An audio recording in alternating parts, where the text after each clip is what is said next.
All right, ladies and gentlemen, I'm coming off a very, very happy week. As a massive Richmond Tigers fan myself, I'm starting to believe that miracles really do exist, and if you believe in them enough, you'll somehow beat the West Coast Eagles at Optus Stadium. And by somehow, I mean, well, they were last, so I'm probably being a little bit too dramatic here, but I'm happy as a Richmond fan nevertheless. But at the end of the day, right, it's round 20 in the 2025 AFL season. Again, the year has gone really, really quick, much quicker than last year. I tell you that because, again, as a Richmond fan, sitting through last year gave me diarrhea. It was not a fun sight at all. But again, we're back with round 20. We'll start off with the first game, which is Hawthorne versus Carlton. I mean, I don't know how Carlton did it, but they got a little surprise win the other week against the Melbourne Demons. So kudos to them because they have been playing absolutely terrible as of late. Again, can this give them some little momentum or anything at all to go into Hawthorne? I mean, yeah, probably, but I still think because this game is at the MCG, I mean, at the end of the day, I think Hawthorne are going to be, coming out pretty hard. They're going to be looking for a percentage booster here. I mean, they're not in the top 4 at the time making this video. They are sitting out due to their percentage behind Geelong. So maybe they see this as a game where they could get a big win against Carlton here. Again, we'll have to definitely wait and see how that is going to go. It is at the MCG, a Thursday night game. I will be tipping Hawthorne. I don't think Carlton have too much to probably contend with this one, but we'll definitely wait and see. And again, the game that I really think will be a blowout, unfortunately, does happen to be the Essendon Football Club taking on the Western Bulldogs. I mean, the reality is, for some reason, like, the Western Bulldogs just prey on the weak teams. And I mean, with Essendon having nearly every single player and their dad out at the moment with injury and whatnot, I think it could be a really, really bad game for them. They've been so good. The Bulldogs are just destroying the weaker, teams on the ladder, but also, destroying those who are really weak with injuries and aren't playing too good at the moment. It's unfortunate though, because the Bulldogs have like a 1-8 record against those teams in the top 8. I think they've even lost against someone in there twice. So that's kind of crazy to me, but I mean, they don't lose these ones really, and that's why Essendon are $11 going into this game versus the Western Bulldogs, who are $1.04. Again, I don't even know where that 4 cents came from, because to me, I would be so surprised if the Western Bulldogs drop this one. I hope this ends up in a TikTok edit or some shit of Essendon doing a massive comeback, because that would be funny as. But I just can't see a reality where the Essendon Football Club are able to beat the Western Bulldogs here on the Friday night game. Again, we then have the GWS Giants versus Sydney Swans, a classic rivalry that we've got here at the Giants Stadium. Again, I think historically the GWS Giants have actually a really good record against the Sydney Swans. So I don't even when the Sydney Swans were technically like a better team than what the GWS Giants were, I think they still had a much better record. So the weird thing is that, yeah, I guess now because GWS are kind of up the top here and Sydney are more lower down there, I can't see a way where the Swans get a win here. I will be tipping the Giants to win.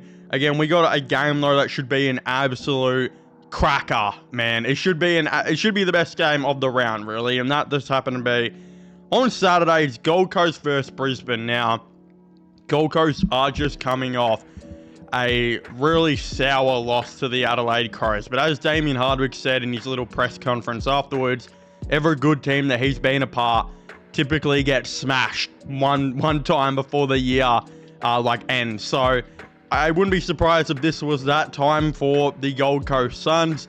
But at the end of the day, this is a little bit different because the Gold Coast Suns, they're so young. Like, their key forwards still are really young. Having a 20-year-olds is your second and third option. They really have to mature in some ways a lot. They're still not the greatest traveling team out there, and I think that's why they got spanked by Adelaide at home. I mean, this is at their home stadium where they are historically now, in the last year or so, a very good home stadium team. Again, they're taking on the Brisbane Lions, though, which, I mean, they're the best team in the competition at the moment. The Collingwood Football Club have dropped their last 2 games, and, I mean, they're losing to good competition, but Brisbane they're beating really good competition. So them and Collingwood are still right up there as the 2 best teams in the comp. But the reality is, I think Brisbane are the most in form. They look really good. Like some of the stuff I've been watching, and them beating the Doggies, who are still technically a top 8 team. You know, that was of course a very, very good effort. Previously as well, they, you know, beat Port Adelaide, they beat Carlton quite comfortably. Beating these teams that they absolutely need to beat as well. I mean, technically, like, I should be going with Brisbane here, and I actually do think Brisbane are going to win. But to be a little bit different, because I think everyone and their dad will be tipping Brisbane, I'm going to back in the Suns here, who are actually a really good home ground team. So we'll definitely have to wait and see on that one. Again, Fremantle versus West Coast is another one where you've got a $1.04 favourite versus $11. I mean, I would be so shocked if West Coast won this. Watching the type of footy that I watched from West Coast against Richmond, I was mortified about how lack of talent I think there is on this West Coast team now, because I actually when going into the season, I thought they actually had a lot of good talent, but none of the players that I thought were going to develop have actually developed like I thought they were going to. And you can see Andrew McQualter is really trying to put a game plan on there for them to use, and unfortunately their talent is just not there. Like, they've been at the draft the last 3 years having pretty high picks, and I mean, they've come out of it with only 1 star, I think, in Harley Reid. Like, I still look at players like Ruben Ginbey, and I know he gets a lot of hype, and I just absolutely don't see it. I mean, Andrew McQualter moved him from a midfielder to a key defender for a reason, and it doesn't even work there. So I think he's okay, but there's a lot of guys that are just okay on this West Coast team, and there's not a lot of star power at all. And I mean, they got torn apart by Richmond, who have only been doing the rebuild for a year compared to West Coast 3 to 4 years. So puts it in perspective, I think, really how far they genuinely are behind. I mean, Fremantle, who were just coming off a terrific win, should absolutely smash them here. This could be a massive win. If not, again, I don't know what Fremantle are doing, or if they're just not trying or what, but West Coast just looked putrid against Richmond. So that's that. Again, North versus Geelong at Marvel Stadium. I mean, yeah, I think North, they may be in for a chance here a little bit, but they haven't been playing that good as of late. Geelong are still a very, very solid team. I mean, Geelong are just coming off that win against St Kilda. It was a little bit messy, but they got it done, and they've got arguably the best player in the comp at the moment in Jeremy Cameron, who looks like an absolute freak. So, I mean, I will tip them here just because they're so much better, but this is the one out of all those games that should have a team expected to lose, where I'm like, maybe there's some life left in North. Again, Adelaide versus Port Adelaide at Adelaide Oval. Again, historically, even when Port were doing much better than Adelaide, Adelaide for some reason had a surprisingly okay record against them.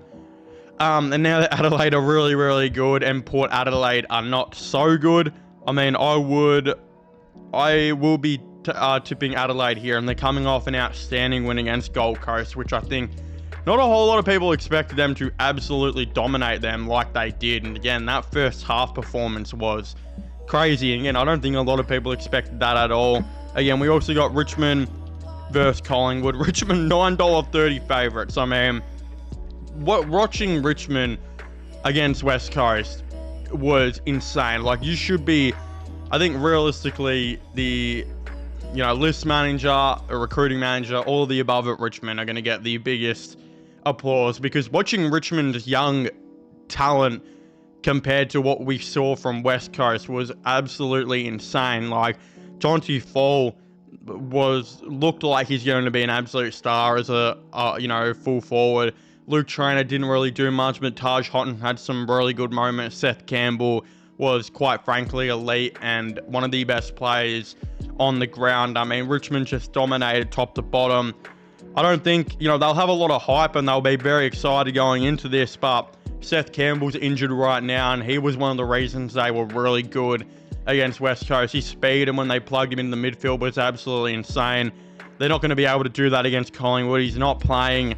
They don't have much speed, and anyone else who can rotate through that midfield, add a little bit of life in there. I mean, I don't know if Collingwood will thrash Richmond here, and I hope they don't, but I don't expect the Tigers to win, that's for sure. So I will be tipping the Pies. And then, yeah, you've got St Kilda versus Melbourne at Marvel. I mean, this is... Richmond realistically needs St Kilda to win this one, because that would semi-guarantee them, you know, pick 2 and 3, which would be an insane thing going into the draft. But if St Kilda don't, North and Richmond could both jump them here, pushing Richmond's picks down. So, I mean, at the end of the day, I think Richmond needs St Kilda to win. I actually think they will win. I mean, I don't think Melbourne were that good the other week, and St Kilda actually had a lot of okay moments, and there's a lot of really good things to watch from them. So I'm going to be tipping Saints just because I kind of need them to win as a Richmond fan, but I also think they're a massive chance here. But again, I'd very much like to hear all of your thoughts and opinions on this in the comment section down below. Let me know your tips and predictions for round 20 of, obviously, this 2025 AFL season. Subscribe to my gaming/movie channel. Check out my, Instagram, which will be linked down below as well. And I guess I'll be seeing you guys next time. Goodbye.